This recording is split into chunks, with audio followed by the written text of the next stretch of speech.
Can you talk about the knots which form during past events? What may happen if they are not released? What can it feel like when they are released? I have felt small pains in my chest after mantra and after hatha yoga recently, and I wondered if they were related. And also what they're called. What are they called? Yes, I'm coming to that. When there are unpleasant and traumatic experiences in your lifetime, the blood, the cells remember and capture like a film negative and create a substance called catecholamines, which retain the fears and the memories of the situation which one retracted from rather than endured. This is the mechanism of trauma, to react and not experience the thing at the time. And that stays clenched in the weakest parts of the body. Maybe in the chest, it may be in the shoulders, it may be in the veins of the head or the thighs, and these can trouble us for many years unless they are released. And quite often through bodily exercise like hatha yoga, or putting yourself in stress positions, or chanting mantra, which works like a boiling pot of water on a cube of sugar in the bodily system, so that it shakes the knotted portions where the memories are locked in cellular groups, and it releases the catecholamines and it releases the knotting of the groups of cells which are tightened up and holding those memories. So many things can bring this out, but when it's released, at times there are the feelings and the memories rushing through the bloodstream and through the cellular system, through the consciousness of the event, and you can shake, you can cry, you can yell as these things come out. But this is important spring cleaning of the body. You should allow these things to come. If you find yourself shaking, increase the shaking. Don't try to stop it. If you find yourself crying, let yourself cry, because this is spring cleaning the psyche. These kind of tears are beneficial and not negative. And the freedom is feeling the fear and letting it happen. What we do generally is when these things come up in us, we try to press it down again. And that always causes more problems. It's just getting to that point where you say, okay, this is fear, this is whatever it is that's coming up. Let me see what it is, what it's doing, and allow it to happen. Only that way will it be released from the system, be released from the psyche.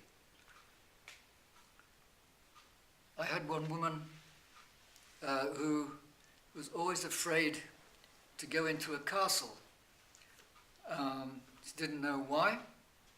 She was afraid to buy a house because for some reason 4 walls meant being incarcerated in a castle.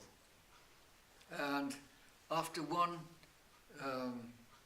strong mantra session, suddenly she felt herself in a medieval costume, and I saw her in a castle And immediately at the same time, psychic sight happened between her and me, and she saw me dressed as a medieval person, a lord or something, and suddenly she fell on the floor, gagging and grasping her throat, and the whole body was shaking, teeth chattering for 20 minutes, and she was reliving having had her throat cut in a dungeon in a castle, and the whole body played out the whole previous life dream experience.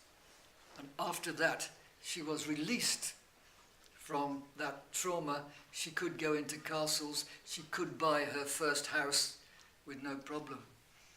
And so it is important to allow whatever is coming to come and watch it. Just watch it to death, because remember, these are historical pains. These are historical knots locked up in your physical system. And they've got to come out at some time. And especially in a safe environment like this, you can allow that to happen. So it's a wonderful freedom, even when the pain of what is released through your consciousness comes out. There is a joy in the crying, because at last that has been released. Sometimes the tears or the shaking comes without any image. You don't know why it is happening, but it's happening, so watch it, let it happen, go through with it, even exaggerate it so that the other locked portions might be sparked off and released at the same time. The feelings I had was there were small pains. They didn't involve memories, but because of the timing of them, because of their timing, I thought they might be associated with something coming up, so I breathed into them and felt them, but I didn't have memories associated with them. No, this is it. I say sometimes you don't have memories. Sometimes they are pre-verbal, the brain having completed its construction. It takes 3 years for the child's brain, the infant's brain, to be completely developed. There is a kernel, and then there's an outer shell, and an outer shell beyond that. And it's only after 3 years that the whole brain is operating. That's when one hemisphere starts talking to the other. And that's when, unfortunately, the sense of ego begins. But before that, as I was saying before, if there's a baby in a crib and the door bangs, the baby's shocked, but it has no mentation or idea what it was that caused the bang. So the body is shocked, and the memory of the shock rests in the cellular system. Then whenever it hears a loud bang later on in life, or a car exhaust going bang, or somebody firing a gun, or a firework going off, or parents having a slagging match, fighting each other, there's a fear that is reacted by, or regenerated by the sound. So, but you don't know why you're more fearful in those situations than anybody else. Somebody else can have a big bang and not be bothered. Just, oh, well, there's some noise, like that. But if you've got something in your memory cells, then you will react. One of those occasions was after my yoga retreat. It was during a very intense thunderstorm, to the point where it was overhead. I could feel the thunder going through my chest, the vibration, and then I felt the pains. So did your grandmother used to terrify you about thunderstorms? Maybe I was just scared of a thunderstorm when I was young. My grandmother did. She used to make us hide under the kitchen table, and all the storms, never something might happen. But when When I was raising my daughter, I remembered that, and we used to go out and dance naked in the rain and say, yes, there's lightning, wow, yes, fantastic. So she has no fear of storms now.